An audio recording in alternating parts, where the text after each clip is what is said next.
क्यों 7 भाइयों ने खाया अपनी बहन के शरीर का मांस। गांव में 7 भाई और उनकी एक बहन रहते थे। उनके माता पिता का निधन बचपन में ही हो गया था, लेकिन भाइयों और बहन ने जिम्मेदारियों को समझते हुए एक दूसरे का सहारा बनना सीख लिया था। भाई प्रतिदिन जंगल में शिकार के लिए जाते थे, जबकि बहन घर पर रहकर भोजन बनाती थी। एक दिन जब बहन हरी सब्जी काट रही थी तो गलती से उसकी उंगली तेज चाकू से कट गई। खून बहने लगा और उसने सोचा कि अगर भाइयों को इसका पता चला तो वे बहुत चिंतित होंगे। उसने खून रोकने की बहुत कोशिश की, लेकिन जब वह सफल नहीं हुई तो अनजाने में वह खून उसी सब्जी में मिल गया जो वह पका रही थी। शाम को जब भाई शिकार से लौटे और भोजन किया तो उन्हें साग का स्वाद असाधारण रूप से लजीज लगा। वे बहन की खूब तारीफ करने लगे और बोले कि उन्होंने ऐसा स्वादिष्ट साग पहले कभी नहीं खाया। अगले दिन भी वे जंगल में शिकार के दौरान उसी साग की चर्चा करते रहे। रात को जब वे घर लौटे तो उनसे रहा नहीं गया और उन्होंने बहन से पूछ लिया कि उसने भोजन में ऐसा क्या डाला था जिससे स्वाद इतना बेहतरीन हो गया। जब बड़े भाई ने बहन से उस असाधारण रूप से स्वादिष्ट साग के बारे में पूछा तो पहले वह टालती रही, लेकिन फिर झिझकते हुए बताया कि सब्जी काटते समय उसकी उंगली चाकू से कट गई थी और उसका खून साग में मिल गया था।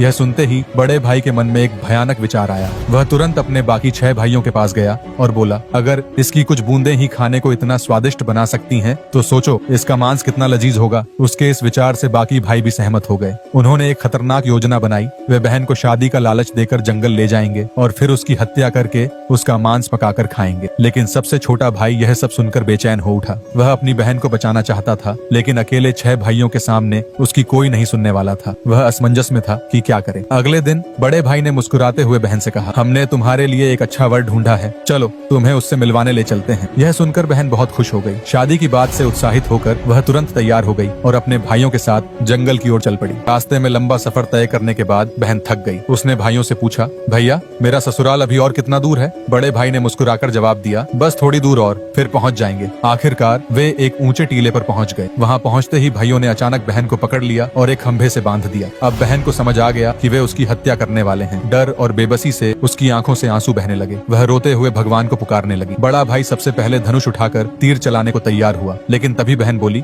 मारो मारो भैया, छाती पर निशाना साधो, तुम्हारा तीर जंगल में चला जाए। यह सुनकर बड़े भाई ने तीर छोड़ा, लेकिन निशाना चूक गया। फिर दूसरे भाई ने प्रयास किया, लेकिन उसका तीर भी गलत दिशा में निकल गया। इसी तरह एक एक कर 6 भाइयों ने तीर चलाए, पर हर बार निशाना चूकते रहे। तीर चलाने की बारी छोटे भाई की थी। वह अपनी बहन को मारना नहीं चाहता था, लेकिन उसके 6 भाइयों ने उसे धमकाया, अगर तेरा निशाना चूका तो तुझे भी मार देंगे। बहन अपने छोटे भाई की बेबसी को समझ गई। वह नहीं चाहती थी कि उसकी वजह से उसके सबसे प्रिय भाई की जान भी खतरे में पड़ जाए। इसलिए उसने भारी मन से कहा, मारो भैया, छाती पर निशाना लगाना ताकि तीर सीधे मेरे हृदय में उतर जाए। छोटे भाई की आंखों में आंसू भरा। कांपते हाथों से उसने धनुष उठाया और तीर छोड़ दिया। इस बार निशाना नहीं चुका, तीर सीधा बहन की छाती में जा लगा। वह दर्द से कराह उठी और कुछ ही पलों में प्राण त्याग दिए। 6 भाइयों ने मिलकर अपनी ही बहन के शरीर के टुकड़े किए और उसका मांस पकाने लगे, लेकिन छोटा भाई इस घिनौने कृत्य में शामिल नहीं होना चाहता था। वह अपनी बहन का मांस नहीं खा सकता था, इसलिए उसने चुपके से कड़ाही में कुछ मछलियां और केकड़े डाल दी। जब खाना परोसा गया तो उसने बहन के मांस को गुप्त रूप से एक गड्ढे में दबा दिया। कुछ वर्षों बाद जहां बहन का मांस दफनाया गया था,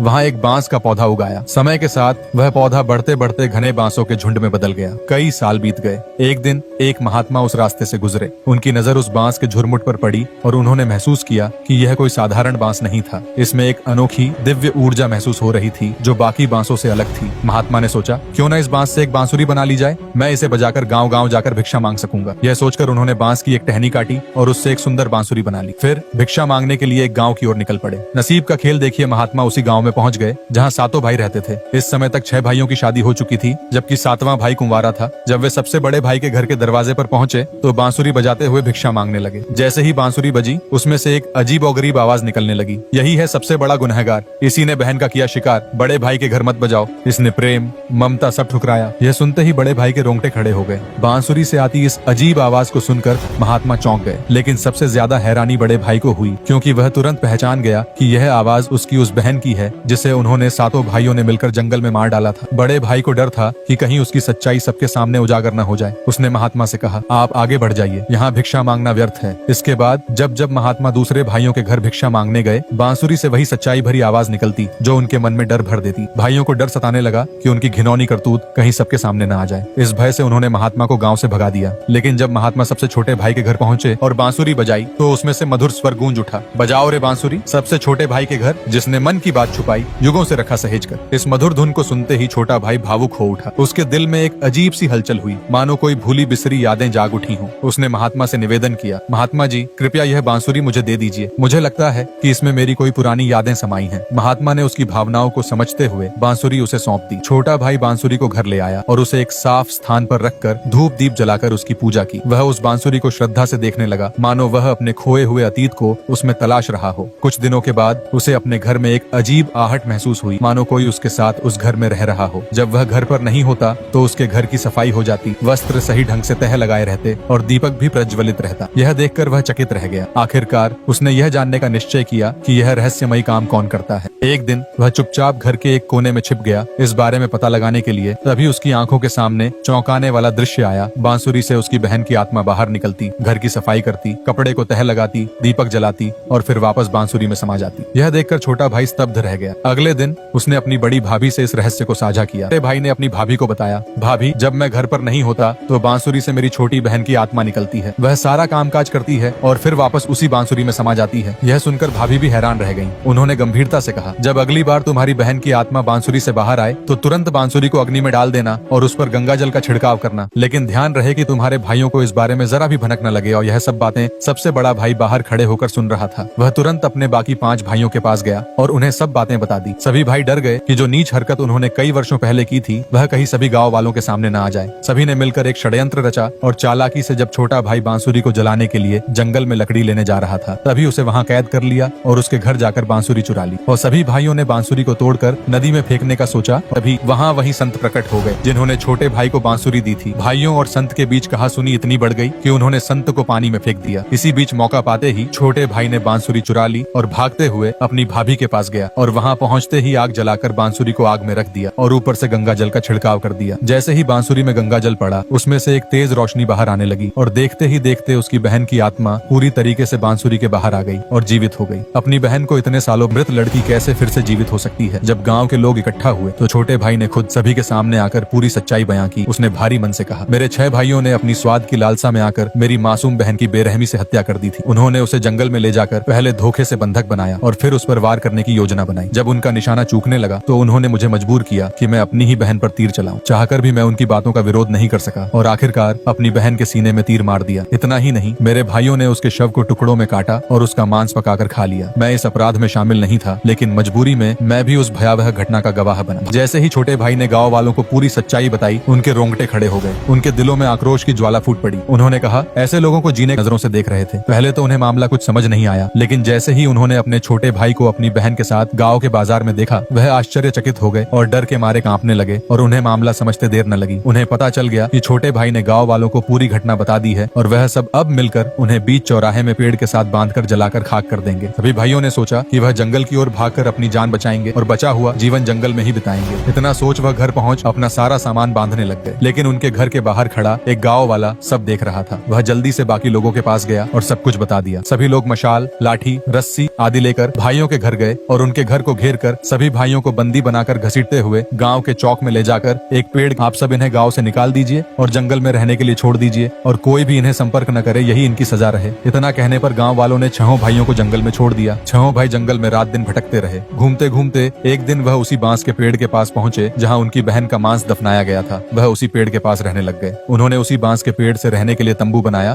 और जब भी बारिश होती तब उस बांस में पानी इकट्ठा हो जाता जो 6 भाइयों के काम आता। कुछ समय बाद सभी भाई एक एक कर एक लाइलाज बीमारी का शिकार हुए और चल बसे। इधर छोटा भाई अपनी बहन के लिए अत्यंत खुश था, क्योंकि इतने वर्ष बाद अपनी बहन को जीवित देखना उसके लिए कोई चमत्कार से कम न था। उसने एक नए जीवन की शुरुआत की और अपनी बहन के साथ एक सुखी जीवन व्यतीत करने लगा और अपने बीते हुए कल को दोनों ने भुला दिया। ऐसी रोमांचक और दिलचस्प कहानियां हमारे चैनल पर आती रहती हैं। उनका आनंद लेने के लिए हमारे चैनल को सब्सक्राइब कर जुड़े रहे।